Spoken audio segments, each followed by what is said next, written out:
Good evening, everyone. I am Dr.satyabrata, MDDM clinical pharmacologist, and today I am going to discuss on biologics and biosimilar.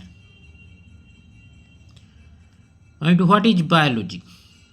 A biologic is any virus, therapeutic serum, toxin, antitoxin, or analogous product applicable to the prevention, treatment, or cure of diseases or injuries of man.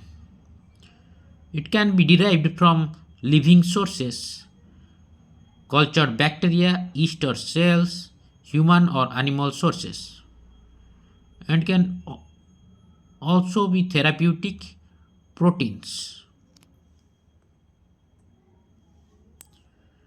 So, what are biologics? Biologics are large molecule, often 200 to 1000 times the size of a small molecule chemical drug made in living cells by adding a piece of DNA to a cell. Then lead to cell then either copies or translates the DNA piece into a protein, and it will lead to the biologic medicine. For example, insulin molecular weight is 5800. Biologics include insulin analogs, interferons, erythropoietin, and monoclonal antibodies. Then coming to biologics are large protein-based therapeutics that vary in size and complexity. But small molecule, for example, acetyl salicylic acid, only 180 Daltons weight. But biologics, for example, insulin, it has 5700 Daltons. Growth hormone, it is a biologics, 191 amino acids and 22,000 Daltons molecular weight. And monoclonal antibody comprised of 1300 amino acids and 1,50,000 Daltons. So from small molecule to biologics, the complexity will be increasing. You see the molecular weight is increasing from small molecule to biologics. So this is picture showing the comparison between a reference biologic and a biosimilar. That is biologic and a biosimilar. Biosimilar and biologic, there is slight change in biosimilar in the yellow strip.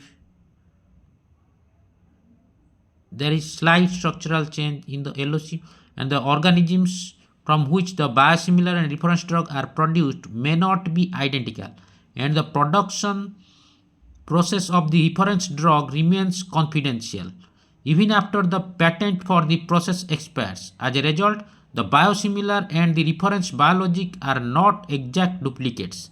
Inherent variability also exists for the reference biologic, and it must be noted that no batch of any reference product is identical to the previous one, as depicted by the difference between the middle molecule and one to its right.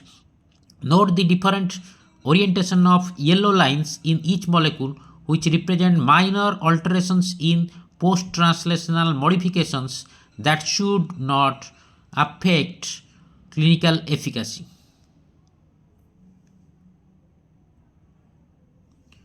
Then coming to how are biologics different from chemical based medicines.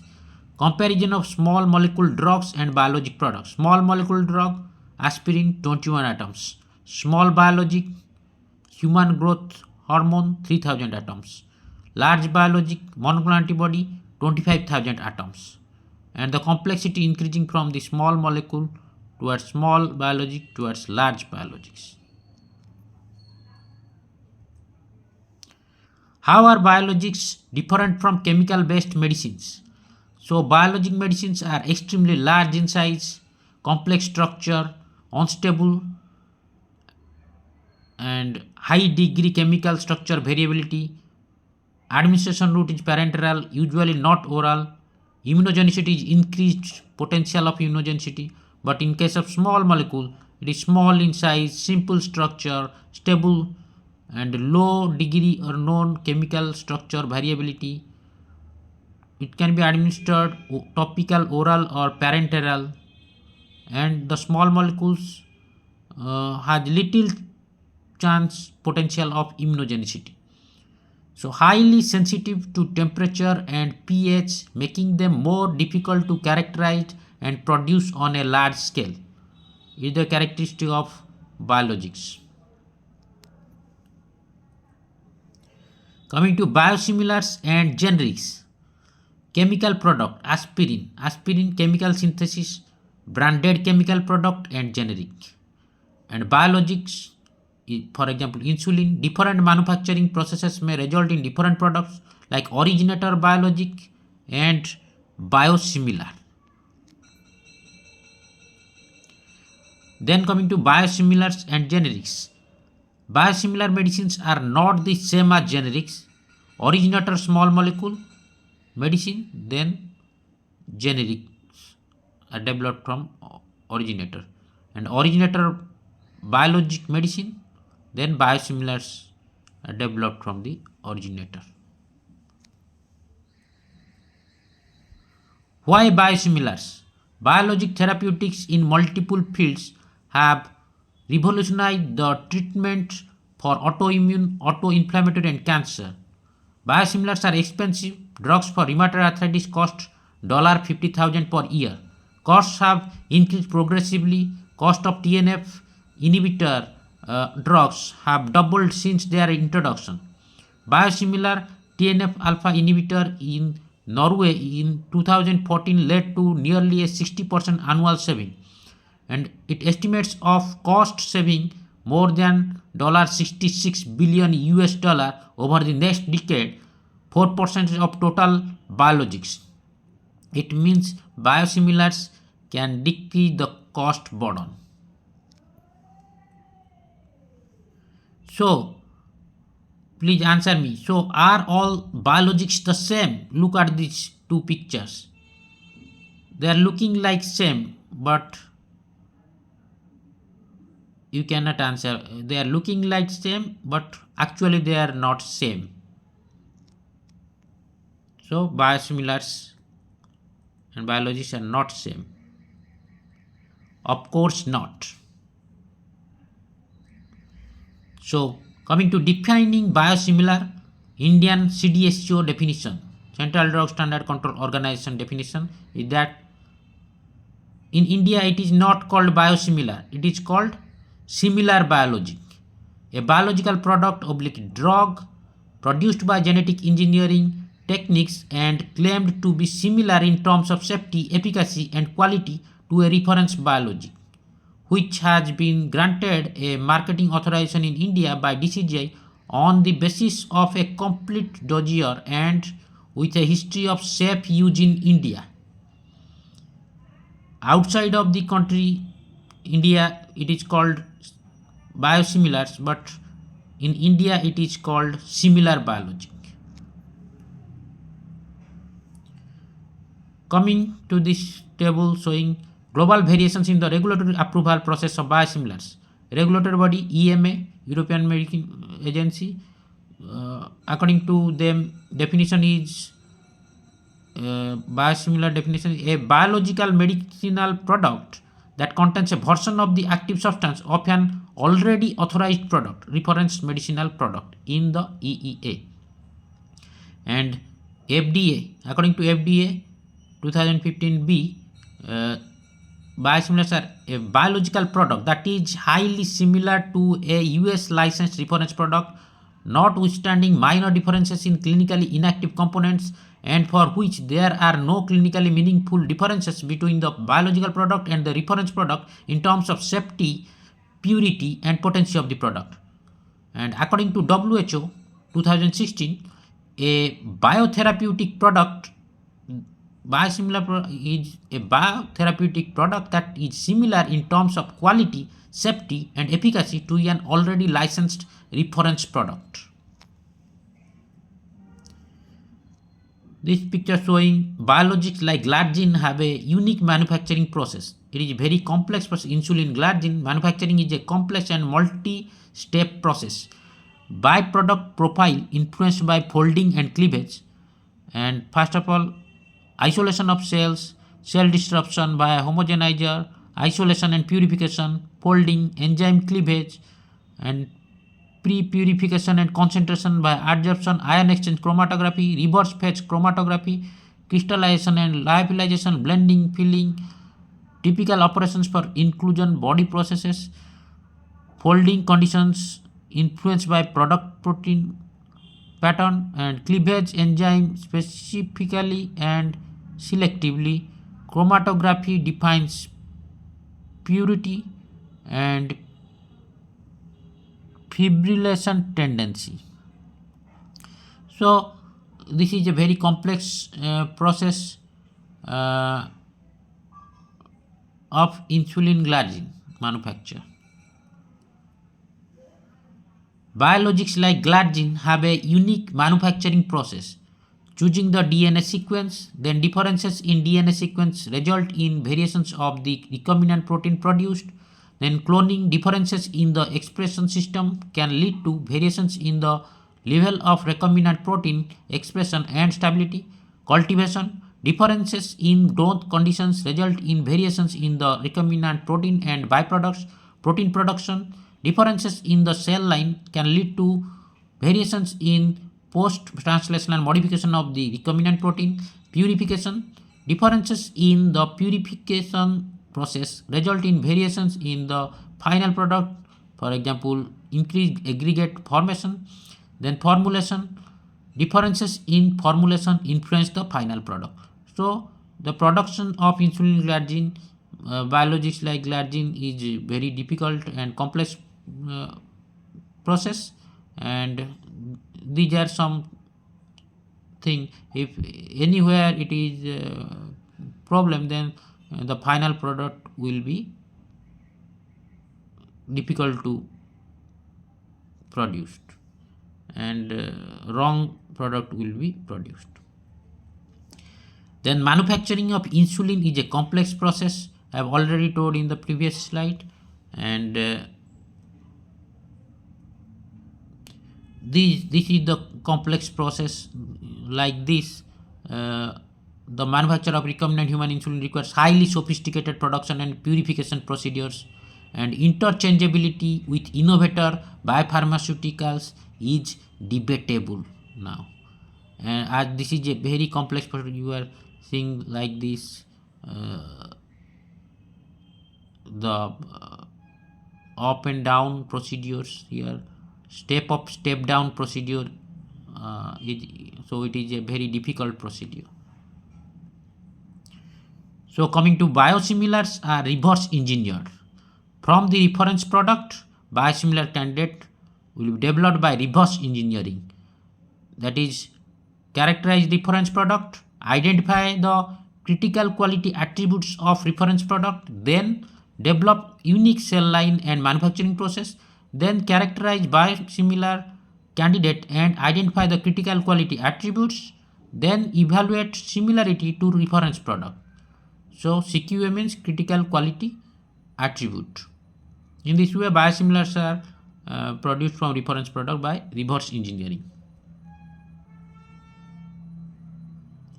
So each host cell introduces a specific fingerprint of the master cell on the final product. This is the type of fingerprinting, that sequence and modifications, higher order structure, bioactivity, glycoforms, impurity profile. So it is a very complex process of biologics and biosimilar development. So this is a picture showing the totality of evidence, and the totality of evidence includes the structure, function, non-clinical studies, human PK, pharmacokinetic, human PD, pharmacodynamic, clinical safety, clinical effectiveness, immunogenicity, REMS, that is risk evaluation mitigation strategy, plus pharmacovigilance. First of all, recognize that the fundamental understanding of the originator drug is missing. In biosimilar development, the analytic package is equal to clinical package, and drug appraisal based on totality of evidence and direct comparison against authorized or licensed reference product for the formation of biosimilars. PK means pharmacokinetics, PD means pharmacodynamics, REMS risk evaluation and mitigation strategy. Then coming to biosimilar development, a stepwise approach. In preclinical, the in vitro studies assess binding to targets, assess signal transduction and functional activity viability, then determine if in vivo studies are needed, necessary only if factors of concern identified, for example, new post or translational modification structures. In vivo studies, focus of study depends on the need for additional information. PKPD studies, that is phase 1 PKPD studies, single dose crossover or parallel group designs preferred. Pharmacodynamic markers selected on the basis of their clinical relevance. Affinity is a key determinant of pharmacokinetic and pharmacodynamic profile of monoclonal antibodies and soluble receptor constructs. Close reproduction of conformational structure for biosimilar monoclonal antibodies and soluble receptor construct is needed to ensure comparable biological effect. Then phase 3 safety and efficacy. No clinically significant difference in efficacy to reference product.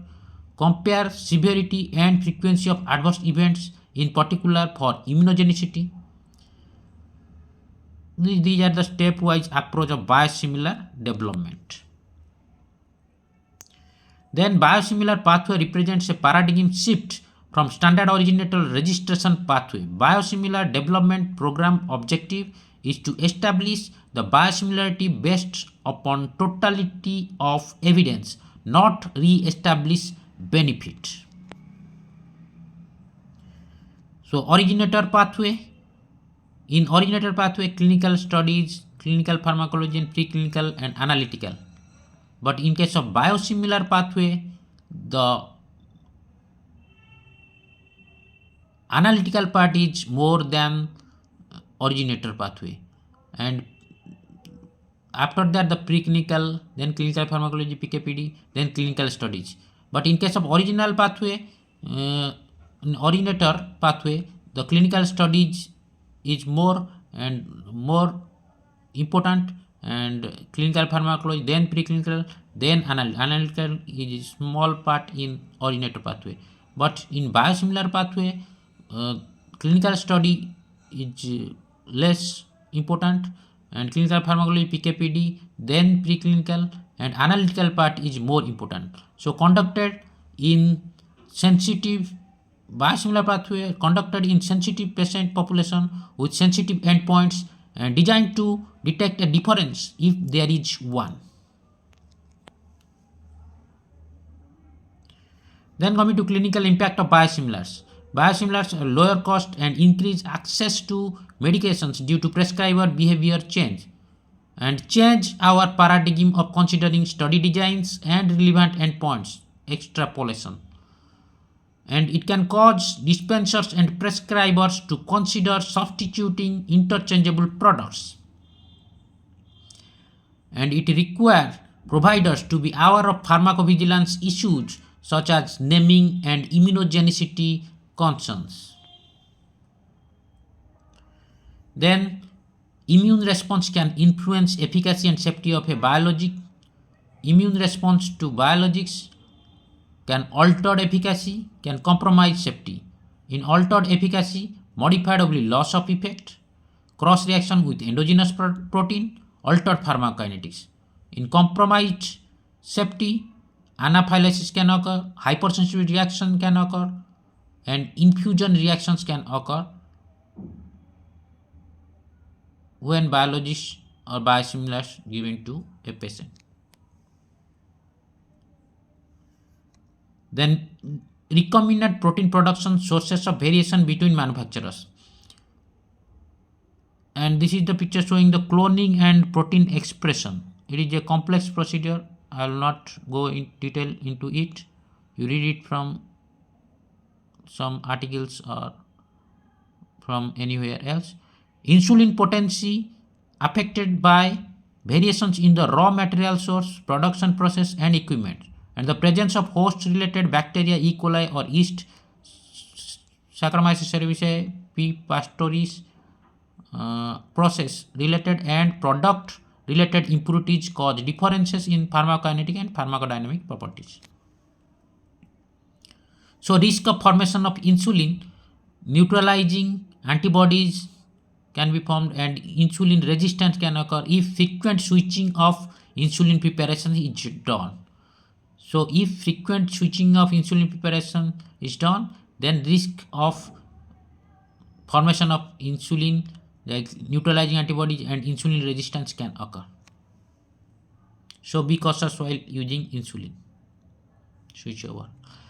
Then coming to interchangeability safety considerations. The FDA but not the EMA has the authority to approve a biosimilar as interchangeable with the reference product. To be approved by the FDA as interchangeable, a biosimilar must meet a higher standard, and biosimilar can be expected to produce the same clinical result as the reference product in any given patient, and if the biologic product biosimilar is administered more than once to an individual. Risk in terms of safety or diminished efficacy of alternating or switching between the use of the biologic product and the reference product is not greater than the risk of using the reference product without such alteration or switch. Then crossover studies may be necessary as was required for FDA approval of the subcutaneous route of administration for abatacept and tocilizumab, which were initially approved for intravenous administration. So common elements of interchangeability rules for biologics. Biological product under consideration for substitution must first be approved as interchangeable by the FDA. Prescriber, physician, specialist, assistant, etc. would be able to prevent substitution by stating dispense as written or brand medically necessary. Prescriber must be notified of any substitution in 2015 bills, language adjusted to say communicate with. Patient must be notified that a substitute or switch was made. In some cases, state law requires patient consent prior to switch. So state to state variations possible. Clinical implications of manufacturing inconsistency. MIMIC assay. Lantus and Glargine copies produce different immune induction profiles in the MIMC assay. Gladiators induced significantly higher levels of interleukin 8 secretion, p-value less than 0.001, p-value less than 0.01 compared with Lantus, and MIMIC means minimal methylation classifier. So this is very complex.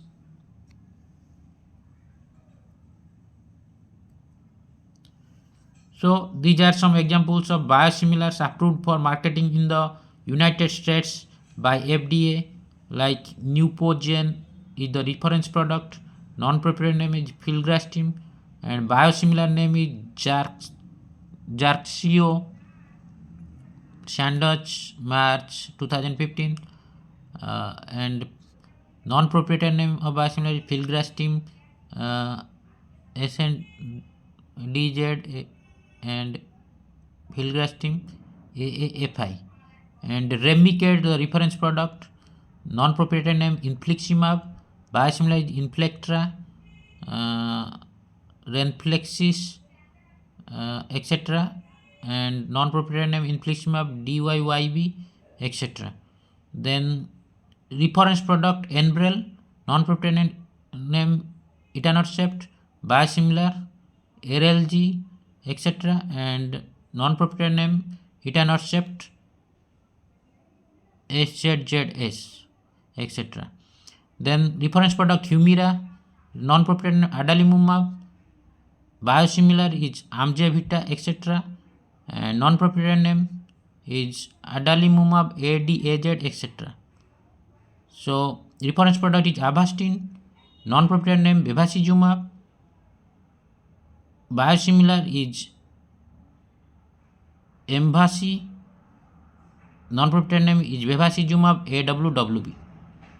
So these are some examples written here, given in the table, approved by the FDA. Then tips for practice: be aware of which biosimilar product is being prescribed and used. Prescribe using the proper name or trade name with suffix.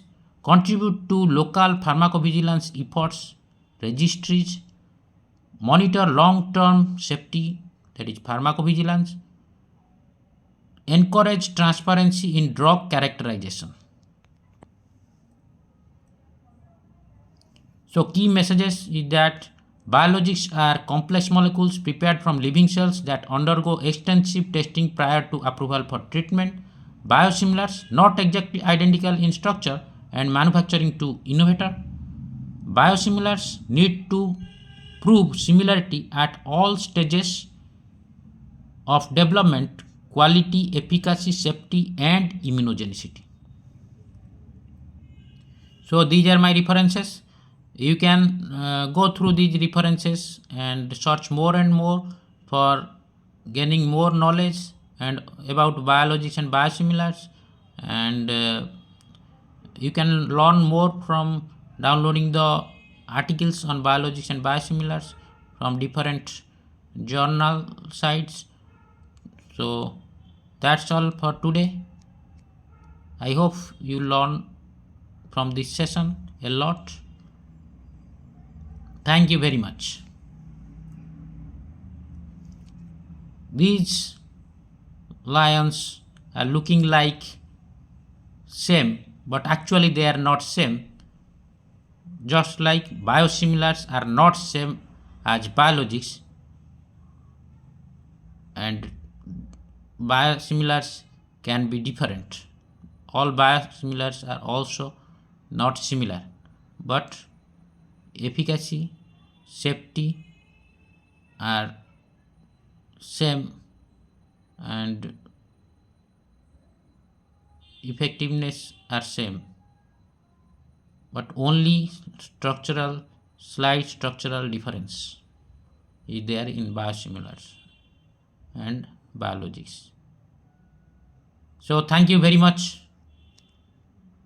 I hope you learn a lot from this session. Thank you very much. Jai Jagannath. Dhanyabad.